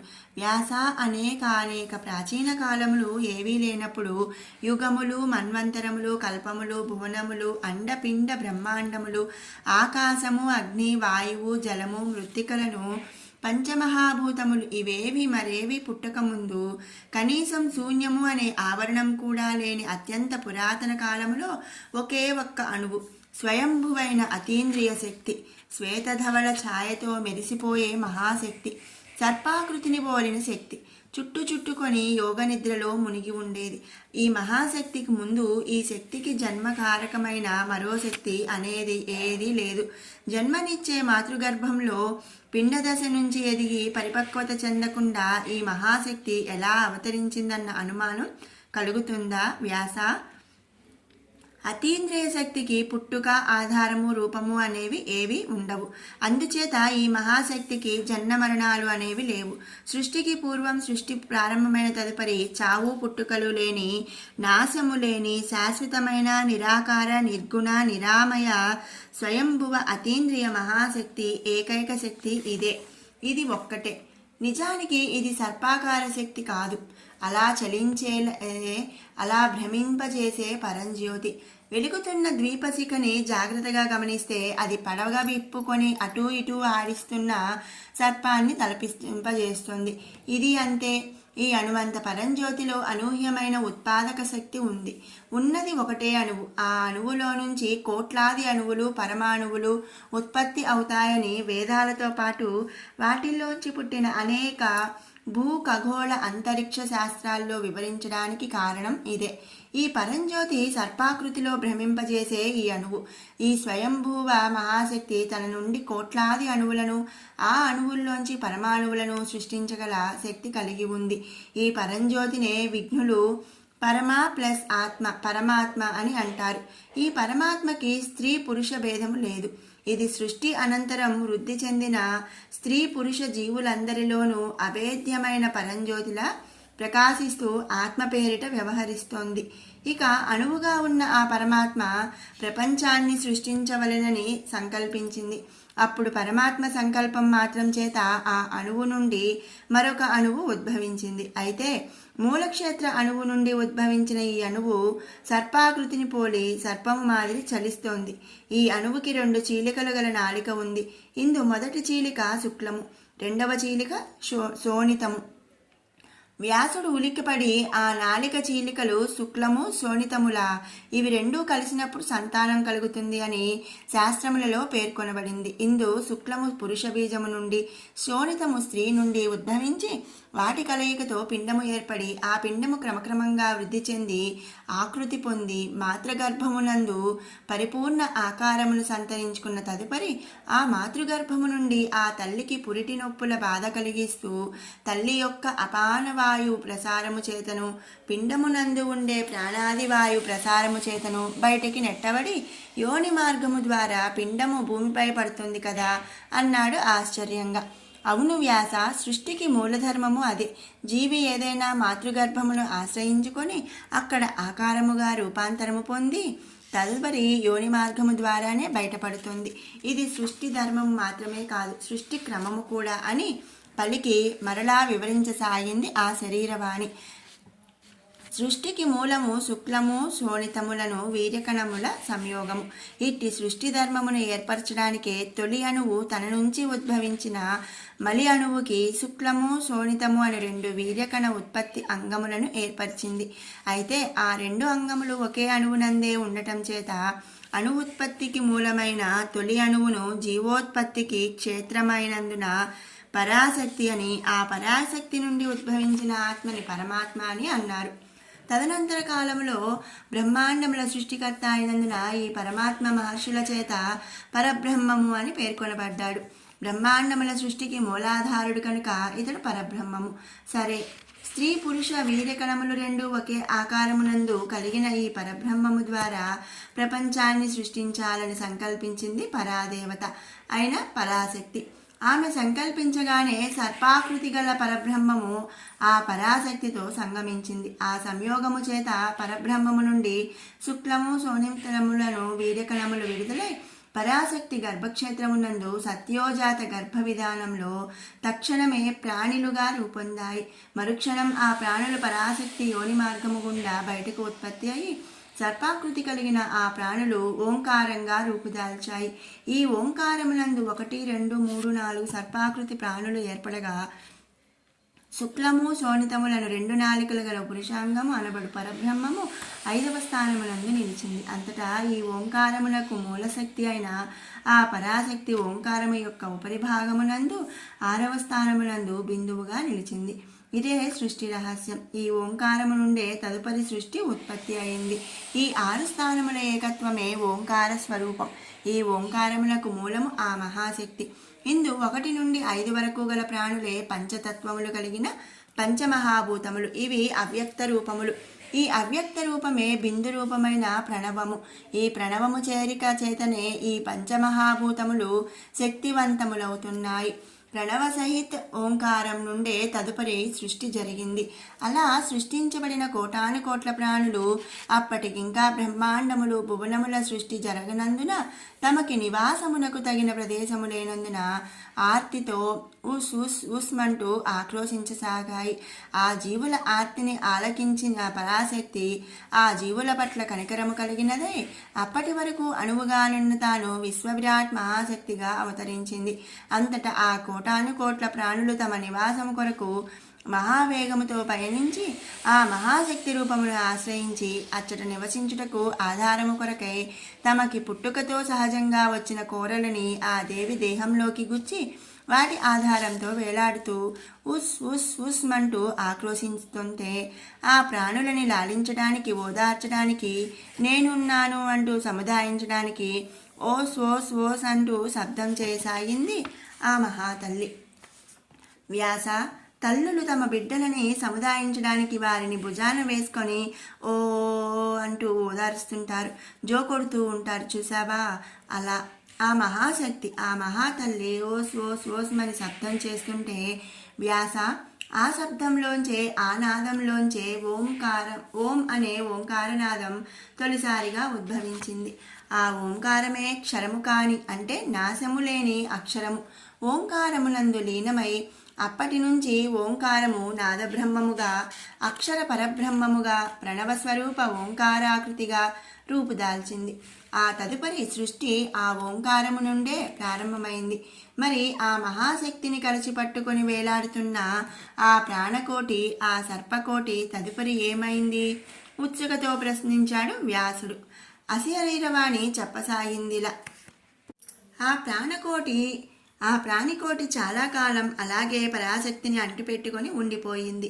పరాశక్తి సంకల్పం చేత పరబ్రహ్మము తానికి తానుగా స్వయంభువుడై సదాశివుడుగా రూపాంతరం చెందాడు. అతడిలోని శుక్లము శోణితముల చేత అతడు తన దేహములోని దక్షిణ భాగము పురుషుడిగా వామభాగము స్త్రీగా మారి అర్ధనారీశ్వరుడుగా పరాశక్తి పరమేశ్వరుడుగా అయ్యాడు. అనంతరం ఆ అర్ధనారీశ్వరుడి వామభాగము నుండి చతుర్భుజములు కలిగి పట్టు పీతాంబరాలు ధరించి స్వర్ణాభరణాలను దివ్య కిరీటాన్ని ధరించిన పురుషోత్తముడు స్వయంభువుడై ఉద్భవించాడు. అతడే విష్ణువు. ఆ తదుపరి విష్ణువు నాభికమలము నుండి సృష్టికర్త బ్రహ్మదేవుడు ఉద్భవించాడు. ఆ తదనంతరం బ్రహ్మ సృష్టి ద్వారా సనకసనందనాదులు ప్రజాపతులు సప్తఋషులు ఇంద్రాది దేవతలు అవతరించారు. ఇలా జన్మించిన బ్రహ్మ విష్ణు మహేంద్రాది దేవతలు మహర్షులు తరచుగా వెళ్ళి మహాశక్తిని దర్శిస్తుండేవారు. అయితే పరాశక్తి ఒంటి నిండా సర్పాకృతి కలిగిన ప్రాణికోటిని ధరించి దేవతలకి సైతం భీతి గొలుపుతుండేది.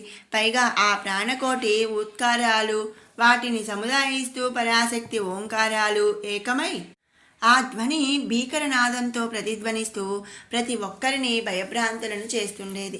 ఒకసారి దేవతలు పరాశక్తి దర్శనానికి వెళ్లారు. అమ్మవారి శరీరాన్ని నిలువెల్లా అంటిపెట్టుకున్న సర్పాకార ప్రాణులు ఆ తల్లి దేహస్పర్శ భాగాన్ని పొందిన అదృష్టవంతులం తామేనన్న గర్వంతో దేవతల్ని చూస్తూ బుస్ బుస్ మంటూ బుసలు కొట్టాయి. దేవతలు భయపడుతూ, అమ్మా, మమ్మల్ని సృష్టించావు గాని మా నివాసానికి ఏర్పాట్లు నువ్వు చేయలేదు. అతీగతి లేకుండా నిరంతరం ఈ శూన్యంలో సంచరిస్తున్న మేము ఎప్పుడైనా నీ దర్శనానికి వస్తే నీ విరాట్ రూపాన్ని అంటిపెట్టుకుని ఉన్న ఈ ప్రాణులు బుసలు కొడుతూ మమ్మల్ని భయకంపితులను చేస్తున్నాయి. ఈ స్థితిలో నిన్ను దర్శిస్తే భక్తి పుట్టాల్సింది పోయి భయం కలుగుతుంది. అందుచేత మా భయానికి కారణమైన ఈ ప్రాణులను విసర్జించి నువ్వు సమ్మోహనాత్మకమైన దివ్య సుందర రూపాన్ని ధరించు. అలా దివ్య దేవతారూపంతో మాకు నీ దర్శనాన్ని అనుగ్రహించు అని ప్రార్థించారు ముక్తకంఠంతో. దేవతల వినతుల్లోని యథార్థాన్ని గుర్తించిన అమ్మవారు సరే, మీ కోరిక తీరుస్తా అంది. బ్రహ్మాది దేవతలందరూ పెద్ద పెట్టిన హర్షధ్వనులు చేశారు. అమ్మ, ఇది అన్యాయం, దారుణమైన అధర్మం అన్నాయి అమ్మవారిని ఆశ్రయించుకుని ఉన్న ప్రాణులు బిగ్గరగా. అమ్మవారు వాత్సల్యంతో ఏమిటి మీ బాధ అని అడిగింది. అమ్మ, మేము ఎలా పుట్టామో మాకు తెలియదు. పుట్టినప్పటి నుంచి నిన్నే నమ్ముకొని నీ రూపాన్ని అంటిపెట్టుకొని నీ లాలనే నీ వాత్సల్యమే ఆధారంగా నిలిచి ఉన్నాం. నువ్వు తప్ప మాకు మరే దిక్కు మొక్కు లేదు. ఇప్పుడు దేవతల మొర ఆలకించి మమ్మల్ని నువ్వు విసర్జించటం అధర్మం కాదా? నువ్వే ఆధారంగా నిలిచి ఉన్న మాకు ఆ ఆధారాన్ని దూరం చేయటం అన్యాయం కాదా? ఆ దేవతల కోర్కెలు తీర్చడానికి నీ సంతానమైన మమ్మల్ని ఇలా శిక్షిస్తావా? నీకిది తగునా అంటూ రోధించాయి ఆ ప్రాణులు హృదయ విదారకంగా. ఆ ప్రాణుల దయనీయమైన రోదన విన్న దేవతలకి వాటి పట్ల జాలి కలిగింది. అప్పుడు బ్రహ్మ చేతులు జోడించి, అమ్మా ఆదిశక్తి, మాకంటే ముందు సృష్టించబడిన ఈ ప్రాణులంటే మాకు భయమే తప్ప ద్వేషం లేదు. అందుచేత మాకు భయాన్ని తీర్చే విధంగా ఈ ప్రాణులను కనికరించు. నీ దేహం నుంచి ఆశ్రయం కోల్పోయే ఈ ప్రాణులకు సముచితమైన గౌరవస్థానం కల్పించు అని వేడుకున్నాడు. తథాస్తు అంటూ అమ్మవారు అనుగ్రహిస్తూ సృష్టిలో తొలి ప్రాణులైన ఈ నా సంతానాన్ని భవిష్యత్తులో అందరూ గౌరవిస్తారు. పరమేశ్వరినైన నాకు పురుషుడైన పరమేశ్వరుడు ఈ నా సంతతిని మెడలో, శిరస్సులో, బాహువులలో ఆహారాలుగా ధరించి పన్నగభూషణుడు, సర్పభూషణుడు అన్న ఖ్యాతి పొందుతాడు. నా అర్ధ శరీర రూపము నుండి సృజించబడి నాకు సోదరుడైన నారాయణుడు నా సంతతిని పాన్పుగా ధరించి శేషశయనుడు అన్న కీర్తి పొందుతాడు. నా సంకల్పం చేత నా నుండి అవతరించి పరబ్రహ్మముగా గుర్తించబడిన గణపతి నేను పార్వతిగా అవతరించినప్పుడు నాకు కుమారుడై అవతరించి తన ఉదరబంధముగా స్వీకరించిన ఈ సంతతిని గౌరవిస్తాడు. అట్లే అసుర సంహార నిమిత్తం నా పుత్రుడిగా దేవసేనాధిపతిగా అవతరించబోయే నా ద్వితీయ పుత్రుడు స్కందుడు ఈ సర్పాంశతో జన్మించి సుబ్రహ్మణ్యుడు అన్న పేరిట ఖ్యాతిగాంచి ఈ నా సంతతికి విశేష గౌరవ ప్రతిష్టలు ఆర్జించి పెడతాడు. భవిష్యత్తులో దేవతలందరూ తమ శిరస్సులపై కిరీటాలుగా నా సంతానాన్ని ధరించి గౌరవిస్తారు. అంతేకాదు ఈ నా సంతతి వారే భవిష్యత్తులో నాగజాతిగా జన్మించి నాగలోకాధిపతులవుతారు. ఆదిశేషుడు ధరణీతలాన్ని తన పడగలపై భరిస్తాడు. త్రేతాయుగాన విష్ణువు శ్రీరాముడిగా అవతరించినప్పుడు అతనికి తమ్ముడు లక్ష్మణుడుగాను, అదే విష్ణువు ద్వాపరమున కృష్ణుడిగా అవతరించినప్పుడు అతని అన్న బలరాముడుగాను ఆదిశేషుడు జన్మించి విశేష గౌరవాన్ని పొందుతాడు. మానవులు నా సంతానాన్ని నాగరాజు, నాగదేవత, నాగమ్మ, నాగేంద్రుడు తదితర పేర్లతో పూజిస్తారు. సంతానం లేని వారు ఈ దేవతని పూజించి సత్సంతానాన్ని పొందుతారు. తమ సంతానానికి నా బిడ్డల పేర్లు పెట్టుకుంటారు. నాగబాబు, నాగలక్ష్మి, నాగభూషణ, నాగవేణి ఇలా ఎన్నో పేర్లు. జగన్మాత అలా వరుసగా వరాలు కురిపిస్తుంటే బ్రహ్మ విస్మయుడుతో ఇంతేనా తల్లి అని ప్రశ్నించాడు జిజ్ఞాసతో. పరాశక్తి చిన్న నవ్వు నవ్వి చెప్పసాగింది ఇలా, ఇంకా అనేక విధాలుగా నా ఈ సంతానం ప్రముఖ స్థానాలు అలంకరిస్తుంది. భవిష్యత్తులో భూలోకంలో సర్పజాతి జన్మించి వ్యవసాయ క్షేత్రాల్లోని పంటలను నాశనం చేసే కొన్ని జీవులను భక్షించి పంటలని కాపాడి వ్యవసాయాన్ని రక్షిస్తుంది. ఇంతెందుకు, నా సృష్టిలోని జీవులన్నింటిలో దేవ, దానవ, యక్ష, కిన్నెర, కింపురుష, సిద్ధ, సాధ్వ, గంధర్వ జాతులన్నింటికన్నా ఉత్తమమైన జాతులు రెండే. ఒకరు నాగులు, రెండు నరులు. ఈ రెండు జాతుల్లోనూ నరజాతి అత్యుత్తమ జాతి. నరుడు భక్తి చేత, తపస్సు చేత, ఆరాధన చేత నరజీవితాన్ని నుంచి విముక్తి పొంది ముక్తి పొందగలడు. ఈ అదృష్టం, అర్హత మరే జాతికి లేదు. మీరే జీవికైనా ఏ జాతికైనా మోక్షాన్ని పొందాలంటే ఎవరైనా దేవతలైనా సరే నరజన్మ ఎత్తవలసిందే. మోక్షానికి అర్హుడు నరుడొక్కడే. అట్టి నరజాతి చేత దేవతగా పూజలందుకొనే ఈ నా సంతతి ఆ మానవ దేహాల్లో అంతర్గతంగా ఉంటూ వారికి జ్ఞాన మార్గదర్శిగా ప్రవర్తిల్లుతుంది. మానవ దేహంలో జ్ఞాన మార్గదర్శిగా సర్పములా అదెలా తల్లి ప్రశ్నించాడు బ్రహ్మ ఆశ్చర్యంతో. పరాశక్తి మళ్ళీ చిరునవ్వు నవ్వి వెల్లడించింది ఇలా, బ్రహ్మదేవ, భవిష్య సృష్టి చేయబోతున్న నువ్వు జిజ్ఞాసువులందరికీ ఉపయుక్తమైన ప్రశ్న అడిగినందుకు నాకు చాలా సంతోషంగా ఉంది. మోక్షమునకు అర్హత కలిగిన ఒకే ఒక్క జాతి మానవ జాతి. అట్టి మానవ జన్మ సామాన్యమైనది కాదు. విను, జంతువునాం నరజన్మ దుర్లభం. నువ్వు సృష్టించబోయే 84 లక్షల జీవుల్లో జంతువులు ఒక భాగం. వాటికి మానవ జన్మ లభించటం దుర్లభం. ఎంతో పుణ్యం చేసుకున్న జీవులకి మాత్రమే మానవ జన్మ లభిస్తుంది. ఆ దేహము గురించి చెబుతాను విను. దేవి చెప్పిన సాంఖ్యయోగం. మానవ దేహము రక్తము, మాంసము, మలము, మూత్రములతో కూడి ఉంటుంది. అతి జగుప్సకరమైన ఈ మానవ దేహము పరబ్రహ్మమునకు పార్షదము, అంటే ప్రతిబింబ దేహము. ఈ మానవ దేహము రక్త, మాంస, మల, మూత్రాదులతో కూడిన దానివలే కనిపిస్తున్న నిజానికి ఇది పాంచభౌతికము. అది ఎలానంటే అణువుగా నున్న నా నుంచి ముందుగా వెలువడిన నా పార్షదము పరబ్రహ్మము. నాకు నా పార్షదమునకు భేదము లేదు.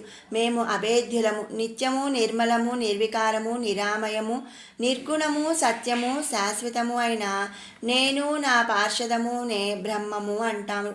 పరాదేవతని బ్రహ్మమని అయినా నా పార్షదమున కనుక దానిని పరబ్రహ్మము అని అంటారు. ఈ పరబ్రహ్మమునకు ముందు సృష్టి అనేదే లేదు. పరబ్రహ్మము నిర్గుణ నిర్వికారం గనుక ఇతనికి సృష్టి చేయగల సామర్థ్యము కలిగిన ప్రకృతి తోడైనది. ఈ ప్రకృతి చేరికతోనే ఇతడు ఈశ్వరుడు అని వ్యవహరించబడ్డాడు. అతడికి అట్టి సామర్థ్యమును చేకూర్చు ప్రకృతినే నేను. ఈ ఈశ్వరుడు నుండి హిరణ్యగర్భుడు అయిన సృష్టికర్త ఉద్భవిస్తాడు. ఈ హిరణ్యగర్భుడు నుంచి విరాట్టు అయిన వైశ్వానరుడు ఉద్భవిస్తాడు. ఈ విరాట్టు నుంచి మహత్తు, ఆ మహత్తు నుంచి అహంకారము, ఆ అహంకారము నుంచి సత్వ, రజ, స్తమో గుణములు, ఆ తదనంతరం సత్వగుణము నుంచి జ్ఞానేంద్రియములు, రజోగుణము నుంచి కర్మేంద్రియములు, తమోగుణము నుంచి పంచమహాభూతములు తమ తమ అధిదేవతలతో సహా ఉద్భవిస్తాయి. ఈ పంచమహాభూతములు ఎలా ఉద్భవిస్తాయంటే శబ్దము నుండి సదాశివుడు, అధిదేవతగా ఆకాశము ఉద్భవిస్తుంది. స్పర్శ నుండి ఈశ్వరుడు, అధిదేవతగా వాయువు ఉద్భవిస్తుంది. రూపము నుండి రుద్రుడు, అధిదేవతగా అగ్ని ఉద్భవిస్తుంది. రసము నుండి విష్ణువు, అధిదేవతగా జలము ఉద్భవిస్తుంది. గంధము నుండి బ్రహ్మ, అధిదేవతగా పృథివీ ఉద్భవిస్తుంది.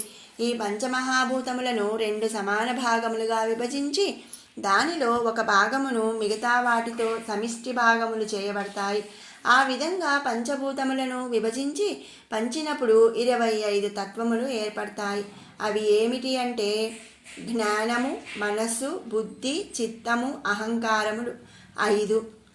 అంతే ఇంద్రియములు. ఈ అకార పంచకమునకు క్షేత్రపాలకుడు చంద్రుడు. బ్రహ్మ, విష్ణు, రుద్రులు 3 అధిదేవతలు. ఇక సమానము, వ్యానము, ఉదానము, ప్రాణము, అపానములు అనే పంచప్రాణములనే వాయు పంచకమునకు విజయుడు, జయుడు, విశ్వయోని, విషసృష్టుడు, విశ్వకర్తలు అను 5 అధిదేవతలు. శ్రోతము, త్వక్కు, చక్షువు, జిహ్వ, ఘ్రాణము అనే జ్ఞానేంద్రియములను అగ్ని పంచకమునకు అష్టదిక్కులు. వాయువు, సూర్యుడు, వరుణుడు, అశ్విని దేవతలను వారు అధిదేవతలు. ఇక వాక్కు, పాణి, పాదము, గుదము, గుహ్యములను కర్మేంద్రియములనబడే పృథ్వీ పంచకమునకు అగ్ని, ఇంద్రుడు, విష్ణువు, బ్రహ్మ, మృత్యువులు అనేవారు అధిదేవతలు. శబ్దము, స్పర్శము, రూపము, రసము, గంధములు అనే పంచతన్మాత్రలు అనబడే జలపంచకమునకు ఆదిశక్తి, ఇచ్ఛాశక్తి, క్రియాశక్తి, జ్ఞానశక్తి, పరాశక్తి అనే పంచశక్తులు అధిదేవతలు. ఈ 25 తత్వములచే కూడినదే స్థూలదేహము.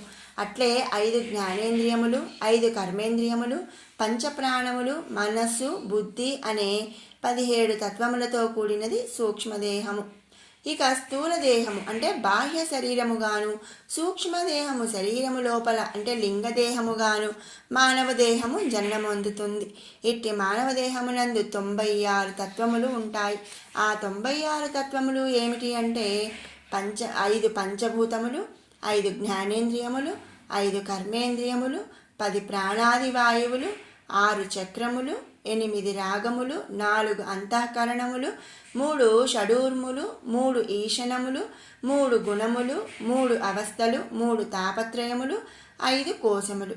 ఈ 96 తత్వములతో కూడినది మానవదేహం. ఇందులో నేను అనబడే జీవుడు ఉంటాడు. ఈ జీవుడు ఘటము అనబడతాడు. ఈ ఘటము 96 అంగుళముల పరిమాణము కలిగినది. ఇది 7 జానుల పొడవు, 4 జానుల వలయము, 23 కోట్ల రోమద్వారములు, 30 మూరల ప్రేగులు, 92 సంధులు, 70 ఎముకలు, 8 ఫలముల గుండె, 40 ఫలముల రక్తము, 360 ఫలముల మాంసము, సోలెడు పైత్యము, అరసోలెడు శ్లేష్మము, సోలెడు శుక్లము కలిగి ఉంటుంది. ఇట్టి దేహమునందు నేను అనే అజ్ఞానమే జీవాత్మ. ఇట్టి పాంచభౌతిక దేహము కంటే విలక్షణమై దేహమునందు జ్యోతి రూపమున వెలుగొందు ఆత్మయే పరమాత్మ. అంటే ఆత్మయే తాను అని గ్రహించిన మానవుడు జీవన్ముక్తి పొందుతాడు. ఆ జ్యోతిని నేనే. సృష్టిలో జన్మించే ఏ జీవి అయినా, దేవతలైనా, మరెవరైనా జీవన్ముక్తి పొందాలి అంటే తప్పనిసరిగా మానవ జన్మ ఎత్తవలసి ఉంటుంది. ఎందుచేత అంటే బుద్ధి, జ్ఞానము, తపస్సు, ధ్యానము, యజ్ఞము అను పంచకము ఒక్క మానవునికి మాత్రమే నియమితమై ఉన్నది. అంతేకాదు 25 తత్వములు, దశనాడులు, సప్తధాతువులు చేత కప్పబడే మానవ దేహమునందు మరే జీవికి లేని మహామహిమాన్వితములైన సప్త కమలములు ఉంటాయి. వీటిలో అత్యంత ప్రభావవంతమైన షట్చక్రములు కూడా ఉంటాయి. దేవి చెప్పిన షట్చక్రములు చిదానంద స్వరూపమైనది, సర్వమూతానమైనది అయిన బ్రహ్మము ఈ మానవ దేహమునందే వసిస్తుంది. ఈ స్థూల దేహమునందున్న ఆత్మరూప బ్రహ్మమునకు దేహములో ఉండు మలమూత్రములు, దుర్గంధములు, కామక్రోధములు, అజ్ఞానములు అనేవి అంటవు. 25 తత్వముల చేత, దశనాడుల చేత, సప్తధాతువుల చేత కప్పబడు మానవ దేహములో సప్త కమలములు ఉంటాయి.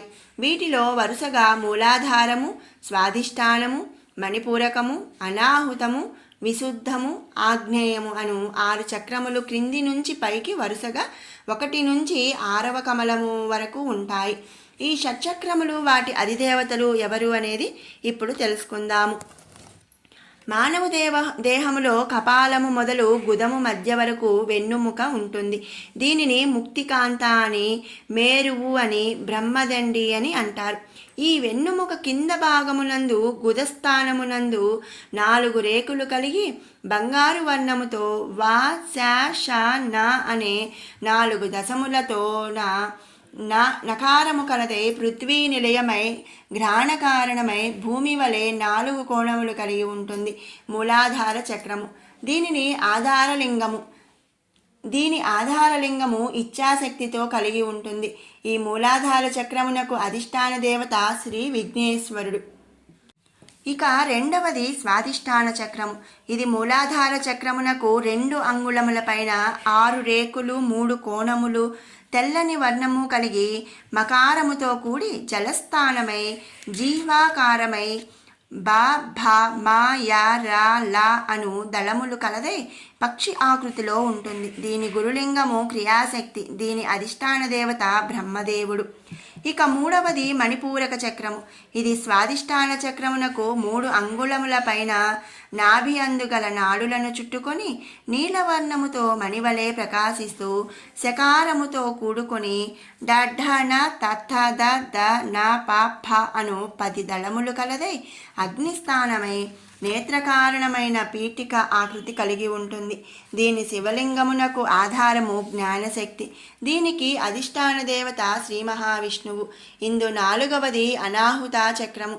ఇది మణిపూరక చక్రమునకు 10 అంగుళముల పైన హృదయమునందు 12 దళములతో సువర్ణ ఛాయతో నకారము కలదే సమస్త వాక్యములకు స్థానమై కఖ గఘ ఇణ్య చ జ ఇణి ట అను రేకులు కలదై వాయువునకు స్థానమై త్వగింద్రియ కారణమై లింగాకృతి కలిగి బీజశక్తి ఆధారముగా కలిగి ఉంటుంది.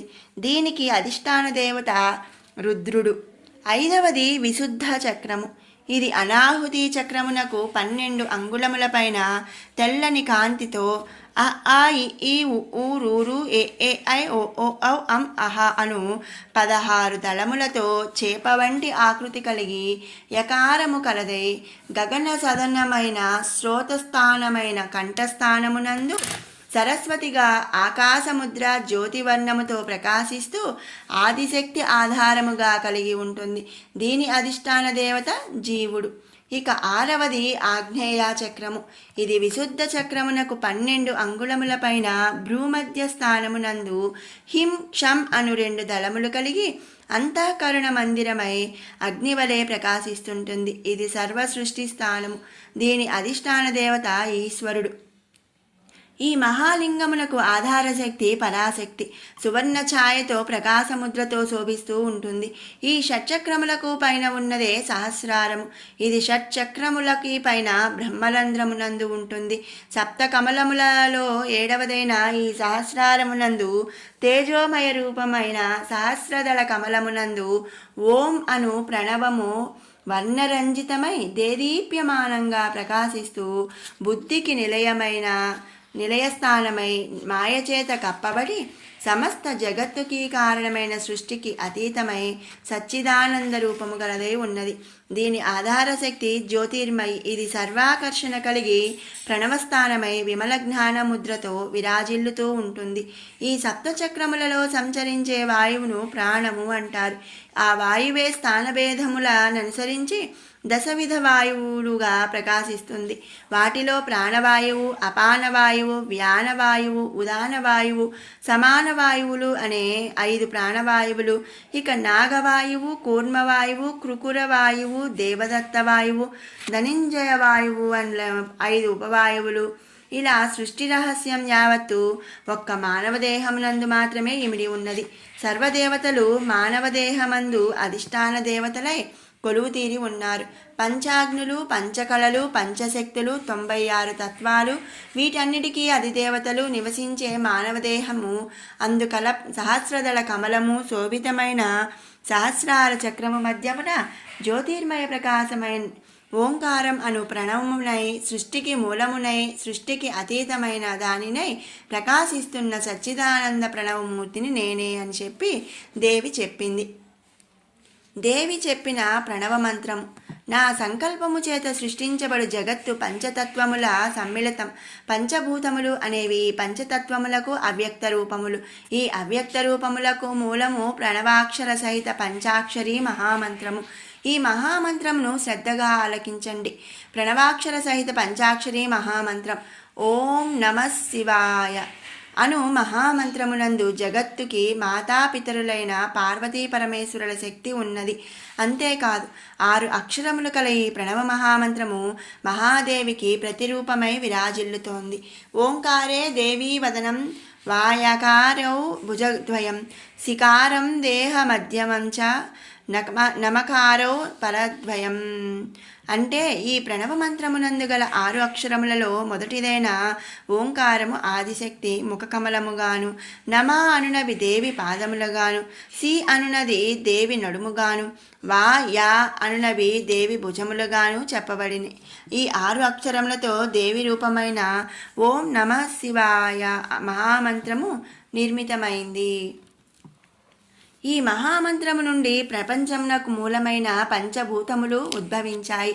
అవ్యక్తమయతోహంకార ఆత్మానాకాశసంభూత, ఆకాశాద్వాయు వాయోరగ్ని, అగ్నేరాప అపహ పృథివీ. అంటే పంచ అంతఃకరణముల చేత ఆకాశము, పంచప్రాణముల చేత వాయువు, పంచ జ్ఞానేంద్రియముల చేత అగ్ని, పంచ తన్మాత్రలు చేత జలము, పంచ కర్మేంద్రియముల చేత పృథివీ ఏర్పడింది. ఇలా పంచమహాభూతముల కలయిక చేత వ్యక్తమవు ప్రపంచమునందు సృష్టించబడు జీవులన్నింటిలో ఉత్తమమైనది మానవ జన్మ. అట్టి మానవ జాతిని వృద్ధి చేసి జన్మనిచ్చు శుక్లము శోణితములను వీర్యమునందు సూక్ష్మ రూపము నుండు జీవములు నా సంతానమై ఈ సర్పాకార ప్రాణులు. మానవ దేహమునందు గుదము నుండి భ్రూమధ్య స్థానము వరకు చుట్టలు చుట్టుకొని ఉన్న షట్చక్రములు సర్పాకార ప్రాణులు. ఈ షట్చక్రముల ద్వారా పయనించు దశవాయువులు ఈ సర్పాకార ప్రాణుల నుంచి వెలువడే బుస్లే శ్వాస ప్రక్రియలు. ఈ షట్చక్రములలో గల ఆధార లింగములకు నాడుల రూపమున అలంకారములు ఈ సర్పాకార ప్రాణులు. ఈ షట్చక్రములకి పైన సహస్రదళ కమలమునందు ప్రకాశించు ఓంకారమునందు గల ఒక్కొక్క వంపు ఒక్కొక్క సర్పాకార ప్రాణి. అంతేకాదు మానవదేహంలో గల మలమునందు నులిపురుగులుగా అతడి వాక్శబ్దముతో పాటు వెలువడు వాయువులో బుసగా, ఆ దేహములోని రక్తమునందు సూక్ష్మ రక్త కణములుగా, అందు ఎరుపు తెలుపు కణములుగా. ఒకటేమిటి మానవదేహ నిర్మాణములో నరములు, నాడులు, ఊపిరితిత్తులు, మెదడు, హృదయము, గుండె అన్నింటికీ అనుసంధానములు ఈ సర్పాకార ప్రాణులు. మహాశక్తినైన నా రూప స్పర్శతో పునీతమైన పరమ పవిత్రమైన ఈ సర్పాకార ప్రాణకోటి జగదీశ్వరినైన నా యోని మార్గము గుండా జన్మించిన నా తొలి సంతానం, నా తొలి సృష్టి. ఈ నా సంతతి నా రూపమునందంతటా అంటిపెట్టుకుని ఉన్న నా సంతానం మీకు భయంకరకమవుతోందని మీరు మనవి చేస్తున్నారు కనుక ఓ బ్రహ్మాది దేవతలారా, మీ అభిష్టాన్ని మన్నించి నా సంతతి అభిమతాన్ని మన్నించి వీటికి మరొక వరం ప్రత్యేకంగా అనుగ్రహిస్తున్నాను. ఈ సర్పాకార ప్రాణులు ఇక మీదట నా శిరస్సునకు కేశపాసములై అలరారుతాయి. ఈ కేశ సౌందర్య సంపద ఇకపై ప్రతి స్త్రీకి ఆరోగ్య ఆనంద సౌందర్యాకారకమవుతుంది. మహాకవులెందరో స్త్రీల కేశ సౌందర్యములను వర్ణిస్తూ కవిత్వాలు సృష్టిస్తారు. ఇప్పటి వరకు శిరోజరహితముగానున్న నా శిరస్సు ఈ క్షణం నుంచి కేశ సౌందర్యముతో సొబగులు పొందుతుంది అని తెలిపింది పరాశక్తి మరుక్షణం. పరాశక్తి నగ్నదేహములంతటా వేలాడుతున్న సర్పాకార ప్రాణకోటి ఒక్కసారిగా నిగనిగలాడే నల్లని సుదీర్ఘ కేశములుగా మారిపోతూ దేవి శిరోభాగమును అలంకరించాయి. ఆ క్షణంలోనే మహాదేవి దివ్య సుందర వదనారవిందయై శంఖ చక్ర శూల త్రిశూల గద ఖడ్గ ధనుస్సు పాస వారాహి అభయహస్త రూపిణి అయి సింహవాహిని అయి వజ్ర వైఢూర్య రత్నమణిమయ సువర్ణాభరణ భూషితయై సువర్ణ మణిమయ స్వర్ణ కిరీటాన్ని శిరసున ధరించి ప్రసన్న ప్రశాంతవదనంతో కరుణారసములకు చల్లని చూపులతో అపూర్వ తేజస్సుతో త్రిలోకారాధ్య దివ్య సుందర రూపంలో సాక్షాత్కరించింది. తనకు లభించిన దివ్య చక్షువులతో పరమేశ్వరి అపూర్వ అద్వితీయ సుందర సౌందర్య రూపాన్ని దర్శించిన వేదవ్యాసుడు హృదయం భక్తితో పరవశించింది. అతని మనస్సు ఆనంద తరంగాలతో పరవళ్లు తొక్కింది. అతడి కంఠం నుంచి ఉత్తుంగ గంగా ప్రవాహంలా దుర్గాపదుద్ధార స్తోత్రము భార్య గాంభీర్య భక్తి పారవస్యంతో వెల్లువలా ఉరికింది. దుర్గాపదుద్ధార స్తోత్రం. నమస్తే శరణ్యే శివే సానుకంపే నమస్తే జగద్వ్యాపికే విశ్వరూపే నమస్తే జగద్వంద్యపాదారవిందే నమస్తే జగత్తారిణి త్రాహి దుర్గే నమస్తే జగచ్చింత్యమానస్వరూపే నమస్తే మహాయోగిని జ్ఞానరూపే నమస్తే నమస్తే సదానందరూపే నమస్తే జగత్తారిణి త్రాహి దుర్గే అనాథస్య దీనస్య తృష్ణాదురస్య భయార్తస్య భీతస్య బద్ధస్య జంతోః त्वमेकागति देवी निस्तारकर्त्री नमस्ते जगत्तारिणि त्राहि दुर्गे अरण्ये रणे दारुणे शत्रुनुद्ये नरे सागरे प्रान्तरे राजगेः त्वमेका देवी निस्तारनौका नमस्ते जगत्तारिणि त्राहि दुर्गे अपारे महादुस्तरेत्यन्तघोरे विपत्सागरे मज्जतां देहभाभम् त्वमेका देवी निस्तारहेतुः नमस्ते जगत्तारिणि त्राहि दुर्गे नमश्चण्डिके चण्डदण्डलीला समुत्खण्डिताशेषशत्रो त्वमेका गतिर्देवि निस्तारबीजं नमस्ते जगत्तारिणि त्राहि दुर्गे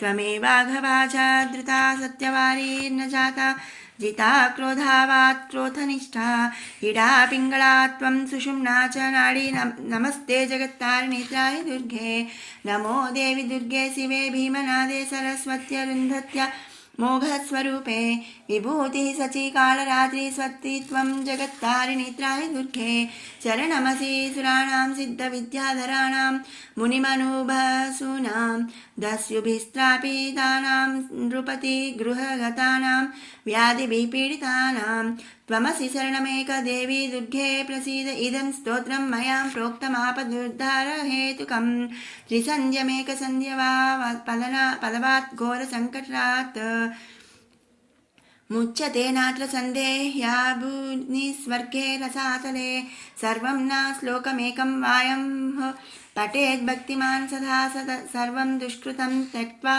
प्राप्नोति परमं पदं पठनादस्य देवेसि किं स न विद्यते भूतले स्तवराजमियं देवी साङ्क्षेपात् कथितं मया ॐ इति श्रीसिद्धेश्वरतन्त्रे उमामहेश्वरसंवादे శ్రీదుర్గాపదుద్ధారస్తోత్రం సంపూర్ణం. వ్యాసుడు తన గాన మాధుర్యంతో అలా దేవిని స్తుతిస్తూ భక్తి భావోద్వేగంతో ఆనందాశ్రువులు చెంపల మీదుగా జాలువారుతుండగా రెండు చేతులు జోడించి మహాదేవికి నమస్కరించాడు. అంతవరకు దేవీ భాగవతాన్ని వినిపించిన సూత మహర్షి సంధ్యావందన విధికి కాలాతీతమవుతుండటం చేత ఆనాటికి దేవీ భాగవత పురాణ ప్రవచనాన్ని ముగిస్తూ సర్వమంగళ మాంగళ్యే శివే సర్వార్థ సాధికే శరణ్యే త్ర్యంబకే గౌరీ నారాయణీ నమోస్తుతే అంటూ మంగళాచరణం పలికాడు సూతుడు. తృతీయాధ్యాయము సమాప్తం. ఓం శ్రీమాత్రే